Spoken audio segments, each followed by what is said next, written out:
What's good, YouTube? It's Brazy Plays back with another episode of our NBA 2K26 My Team series. And today is the first, I'm recording this on Friday, which is the first day of Season 2. I'm sure you guys have seen a lot about Season 2. If this is the first video, I'm going to go over kind of what the reward cards are, what is kind of good to grind, and just go over my thoughts on the first day of the season. So the level 40 card is Chris Bosh, which actually does seem like a relatively good level 40 reward.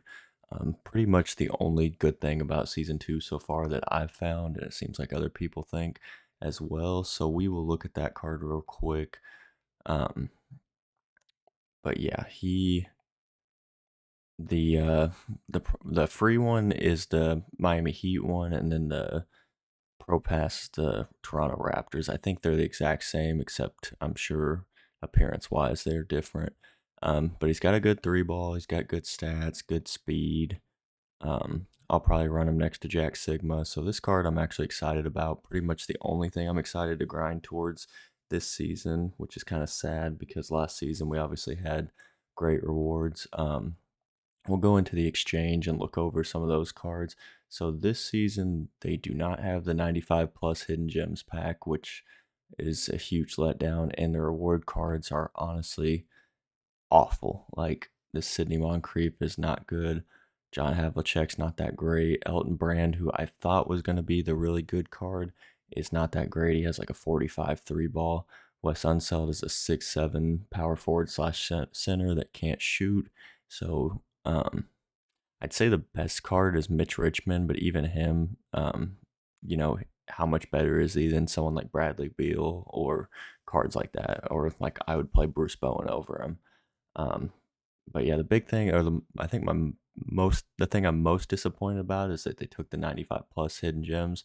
I know nobody was really getting great stuff out of those packs, but at least that card would probably be something that I'd feel worth grinding for, at least the chance at, pulling maybe Wemby or LeBron. Obviously, we're not going to, but just the slight less than 1% chance at doing that. So that's a huge letdown. Honestly, for me, I've been thinking about what I want to do when I do get these mode completions, if I even grind enough this season. I think honestly, if you're someone who doesn't have a lot of time, you can borderline take this season off, just grind level 40, get your Chris Bosh, and call it a day. If I do get the mode completions, though, I noticed that the legend badges actually, it doesn't show a limit. I don't know if that's correct or if you can only get one of these. But if not, say you got three, that would be 9 legend badges. And like, if you took the MT, bought a nice card like a Giannis or somebody like that, and put these 9 legend badges on them, you could get a card that would be worth a million more, 500,000 MT more than what you paid for it. So I thought about doing that just to make a ton of MT. I don't know if I'll get three this season like I did last season, because there's none of these cards, like I said, that I really am like looking forward to grinding for, which I don't know really what 2K's thinking right now.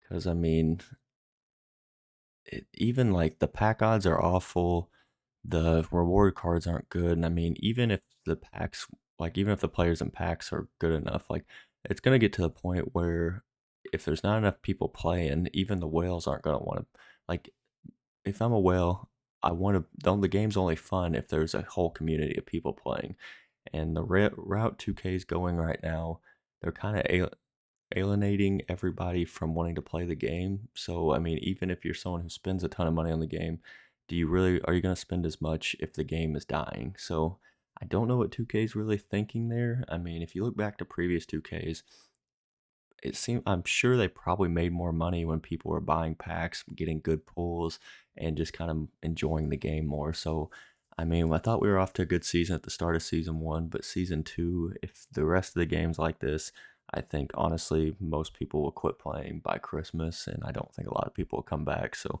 I'm hoping they fix it because my team's one of my favorite game modes. I think honestly in the future I'm gonna be pivoting a little bit more towards rebuilds because I've been doing some of those, not recording just for fun, and I've been having a lot more fun doing that than actually playing my team. The online games are not that fun. They're just it's extremely sweaty, and I'm just not as good as I once was at this game. So I don't know, but Mitch Richmond, we'll get into some of these cards. Like I said, I think he is the best of the cards, but even when you look at him compared to like someone like Bradley Beal or Bruce Bowen or even the J.R. Smith, if you do buy the Pro Pass, I mean, this card's not that much better. He's 6'5", playing shooting guard, so he's undersized, which isn't a huge deal if the card was amazing, but it's not that good. And this is probably by far the best card, which is the crazy part behind all that.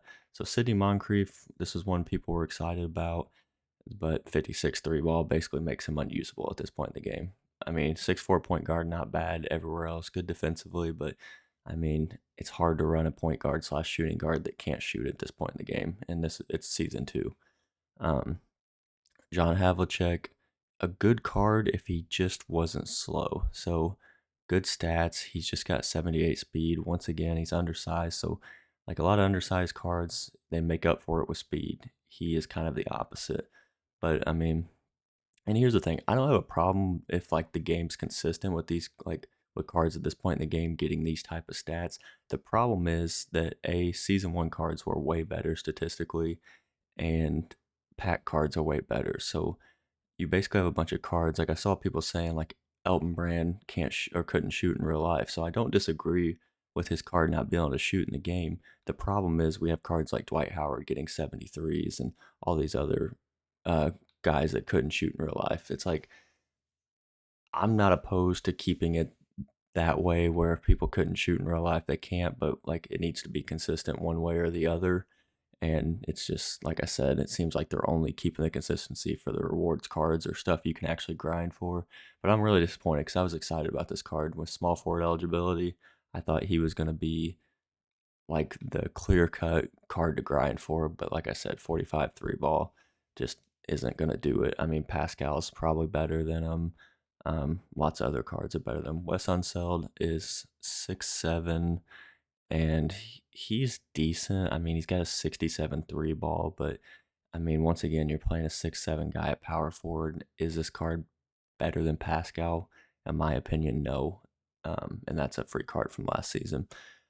Let's see. The diamonds, once again, are not great. I think this Joe Johnson's decent for a free card. He could actually end up playing in my lineup over Bradley Beal once I get him. We'll try him out when we get to that point. Rod Strickland, nothing special. Chris Kaman can't shoot. Um, yeah, Adrian Dantley, Bob Love, not terrible, but not great. J.R. Smith card is actually decent. I'm probably not buying the Pro Pass though. So if you do buy the Pro Pass though, I think this actually is a relatively good reward. 94 three ball, good dunking, good speed, I think. 89 speed. So this is definitely a good card. Not great on badges, but you can always add those. The Robert Ory domination card is actually, I don't think he's that bad. He's awful defensively, but um, 6'10" at the small forward. It's got a 93 ball. So, I mean, that alone with 78 speed, it's not terrible. Not a great card, but one of the better cards. The problem with him, and I think out of everything with this season, I think I could live with the rest of it. The only thing that I'm just like kind of blown away by is domination is basically getting kept behind a paywall now. Not necessarily a paywall, but either you're spending a ton of your MT or you're going to spend VC for these packs. So basically, the thing this domination they did is you need 10 players for each team to actually play it, and the crest gives you pink diamond. I think Lenny Wilkins, the coach, which um, I'd much rather have a good player for the crest, but that he does give you +5 on your 3-point shot and a couple other good stats. So that card's actually not awful. I don't hate that, but I don't like the domination. Like honestly, one of the most tedious modes to grind is kind of being kept behind something you have to spend a ton of MT or buy VC packs for. I just think that's kind of wild. Um, so I mean, I might play it slowly if I get some of these cards, enough of these cards free. But once again, you're going to be going up against relatively good lineups. Let me see if I can compare lineups. So yeah, like this Spurs team, you're going against Mono Ginobili, Galaxy Opal, Tim Duncan, Galaxy Opal, and Diamond Bruce Bowen with and you're gonna have 10 Spurs players or 10 Thunder players, I guess. So, yeah, I mean, most people, if they have 10 Thunder players, most of them are gonna be like golds and emeralds at best. So you're gonna have, I mean, each domination game, you're gonna have to basically sweat. Plus, if you're trying to do the crest, you're gonna have to try to do those with worse players. Not a huge fan of that. I think that might be the thing I'm most upset about with this 2K or this season two. Let's see, what else do we need to cover? So we'll go into the exchange. The gauntlet, I think the gauntlet and breakout are pretty much the exact same. I did do one breakout board so far, just to kind of see if the rewards seem better or worse. They seem basically the same as last season. I saw basically like, your 2000 MT, your badge option pack, stuff like that. So they're not, I don't think it's any worse, but it's definitely not better. This is another thing. It seems like a lot of the rewards are the season 2 diamond option packs, which are like the cards like that Bob Love, Chris Kaman.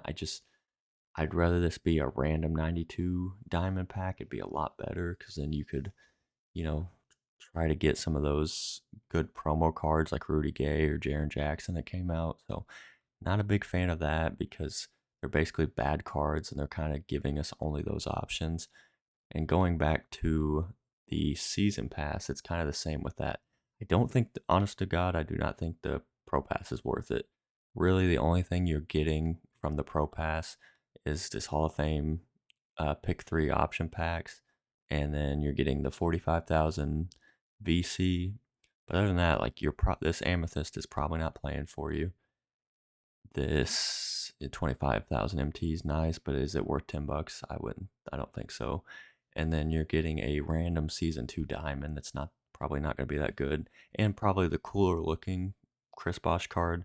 I mean, honest to God, I think him and J.R. Smith are really the only reason to even consider spending the $10. Um, but yeah, I don't think I'm buying the Pro Pass just because I think it's more of like if we don't like what they're doing in the game, not spending the money. I mean, it's only $10 at the end of the day, but it's just one of those things where if enough people don't buy it, maybe they'll do something to change in season three. Um, but yeah, I like I said, that is the domination. What I was talking about with the BC packs are basically they released Series One player packs for each team, and they are basically 1,000 VC, and you get basically a guaranteed player for each team. So basically, you're spending 1,000 VC for most likely a gold to emerald player, which is kind of wild. I don't understand that. This looks like a desperate attempt to make more money on pack sales, but I don't know. I think if 2K would listen to the community and raise the pack odds and make the game a little more rewarding, bring stuff back that people like, their pack sales would go up. But I don't know. I don't understand that. Also, real quick, we'll get into our team updates before we end the video. So we did have DeMarcus Cousins as well as Derek McKee in the last episode. We did make a couple adjustments. I will show you what we did as soon as I fill in Larry Nance. So we sold off that DeMarcus Cousins and Derek McKee before the season ended, just in case the season rewards were really good and players' prices went way down. So we did that. I also bought this Joe Johnson for 90,000, thinking he was a snipe. He's went down in value, so I'm gonna try to basically get 100,000 out of him and get my MT back. But we sold DeMarcus Cousins, who we technically sniped for like 93K for 143, and then we got 100,000 back for Derek McKee, and I think we bought him for like 92. So we basically broke even on him. And then I've been selling some of my badges that I got from the breakout boards and some other stuff. So we'll redeem this just to see where we're kind of sitting. But yeah, I'm just my recommendation is just kind of honestly sitting on your MT, keep saving. Hope season 3 is more rewarding, and if not, we just keep saving or we basically find other modes to enjoy until 2K gets my team fixed. So we're sitting at 170,000 or basically 1.7 million, and then we have this Joe Smith that we'll probably get 90,000 of out of once it sells, plus some other badges. So yeah, the MT count's good. Like I said, most of this season's mostly going to be focused on just growing my MT. Probably not going to play a ton or grind a ton because, like I said, there's nothing clear cut that's like I need to do this. I'm just playing breakout right now just to try to level up my season reward to get that Chris Bosch as fast as possible, and then I'll probably slow down a little bit on my team and kind of focus on the rebuilds and the eras, the my league stuff. So yeah, let me down in the comments what you're grinding for. If you think the season's good, you think it's bad, what you think they should have done. Basically, just give me your thoughts on this season. So that's all we got for today. Thank you guys for watching, and have a great day.